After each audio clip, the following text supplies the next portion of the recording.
Hello students, today I'm going to explain last paragraph of page number 21. In life, every man has twin obligations. So, obligations are duties here. In life, every man has twin obligations. Obligations to his family, to his parents, to his wife and children. So, the first obligation is, a man's obligation is towards his family, towards his parents, towards his wife and children, right? So, another obligation is he has an obligation to his family, to his people, his community, his country. So another obligation is his obligation towards his people, towards his tribe, and towards his country. So these are the two obligations that Nelson Mandela is talking about.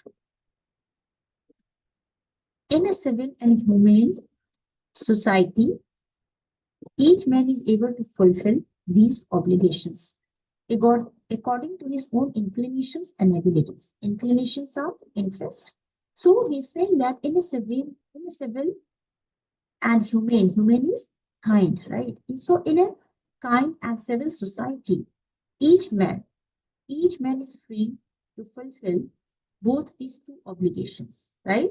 According to his own interest and abilities, right? So he is free to do that. But he's talking about his own motherland now. But in a country like South Africa, it was almost impossible for a man of my birth and color to fulfill both of these two obligations. But in a country like South Africa, especially the one who was colored, it was impossible for that person to fulfill both of these obligations, right? Because why?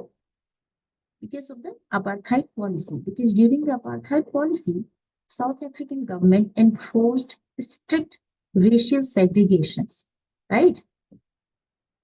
In South Africa, a man of color who attempted to live as a human being was punished and isolated. Now he's saying that in South Africa, a man of color means black person, or you can say that colored person, whoever tried to live a life as a human being was punished and isolated, right? He was not allowed to do so, right? It is very significant. So basically, colored people of South Africa were not allowed to fulfill these two responsibilities. They were separated from their families if they would try to live like a normal human being. They were not supposed to. In South Africa, a man who ever tried to fulfill his duty to his people was inevitably ripped from his family and his home and was forced to live a life apart, a twilight existence of secrecy and rebellion. So these lines are very, very significant. So listen to me very, very carefully.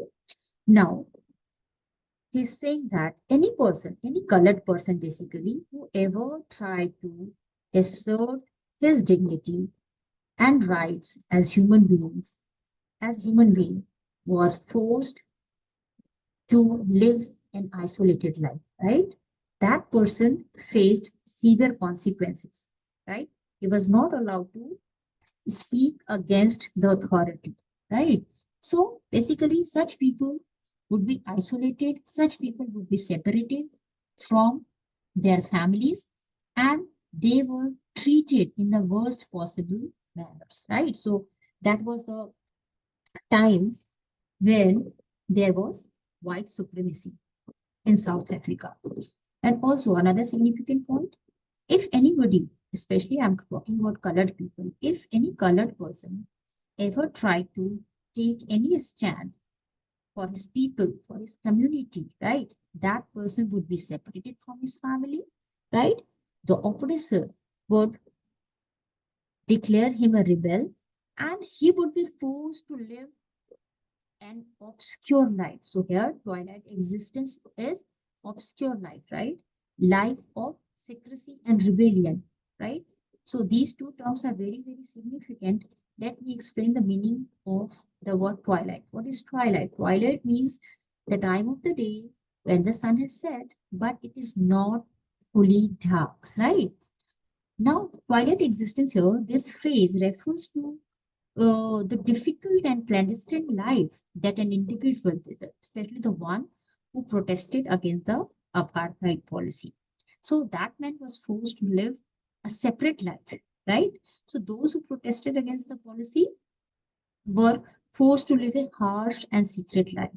And some of them were kept inside the prisons, but some of them went underground and they rebelled against the white regime, right? So this is very, very significant. So here, these rebels either had to live secretly in the dark, right, hiding from the government, or most of them were put into prisons, right? So these lines are very, very significant. So basically, they lived a peculiar life. These people really protested. These people who protested against the policy, they did it secretly, but some of these rebels were caught and they were put inside various prisons. But despite the risks, these people protested against the oppressive regime and challenged the authority.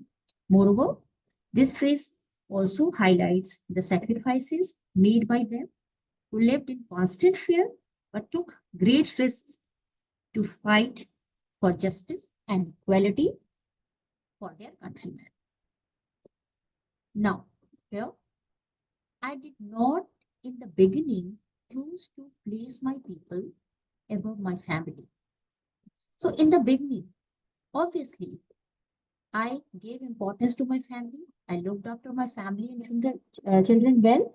But in attempting to serve my family, I found that I was prevented from fulfilling my obligations as a son, a brother, a father, and a husband. But gradually, I realized that when I was taking care of my family at the same time, when I tried to take a stand for my countrymen, I was prevented, I was stopped from fulfilling my duties as a son, as a brother, as a father, and as a husband. So he's talking about his experience in this particular paragraph. Moving on, I was not born with a hunger to be free. Now, here in this particular paragraph, Nelson Mandela is talking about his childhood, right? So he's saying that he was not always hungry for freedom.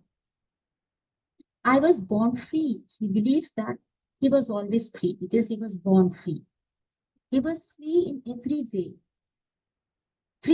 way that I could know, free to run in the fields near my mother's hut, free to swim in the clear stream that ran through my village, free to roast millies under the stars and ride the broad backs of slow moving bulls. So here, all his childhood activities uh, have been discussed.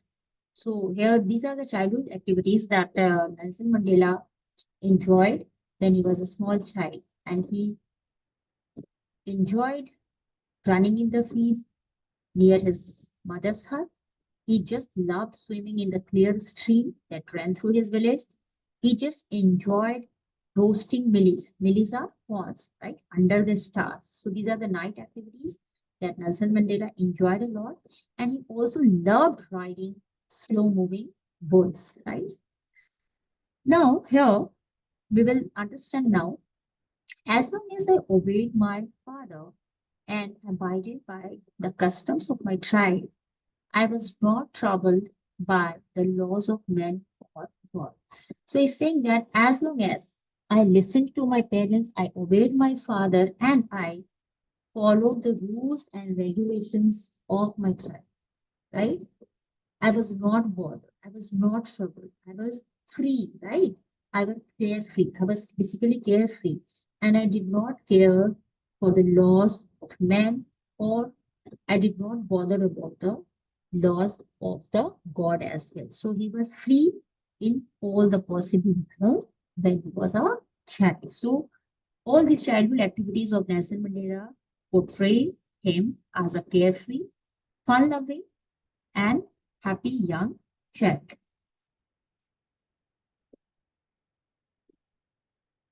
It was only when I began to learn that my boyhood freedom was an illusion. But gradually, when Nelson Mandela started growing up, he realized that his boyhood freedom was only an illusion, was only a deception. It was not real. When I discovered as a young man that my freedom had already been taken from me. So when he became young, he realized that his freedom was already been his freedom was already been taken away from him, right?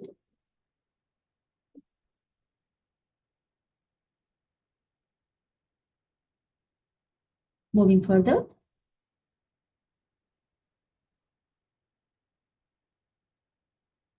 here I would like to read this again.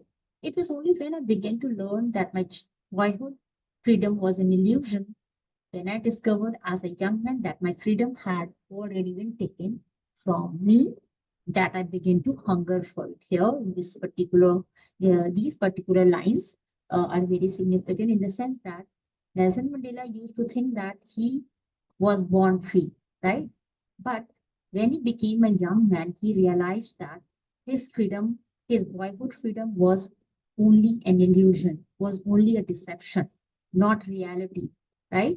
Because he realized that his freedom had already been taken away by the authority, right? Then he started, or then his desire, then his hunger to get the freedom back began, right? So this hunger arose in him later on. At first, as a student, I wanted freedom only for myself. So as a student, initially, I wanted freedom for myself, right?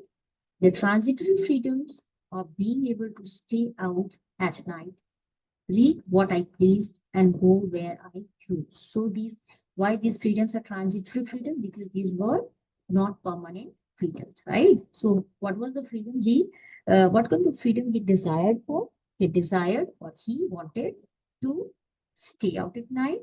He wanted to read whatever he felt like, and he wanted to go wherever he wanted to go.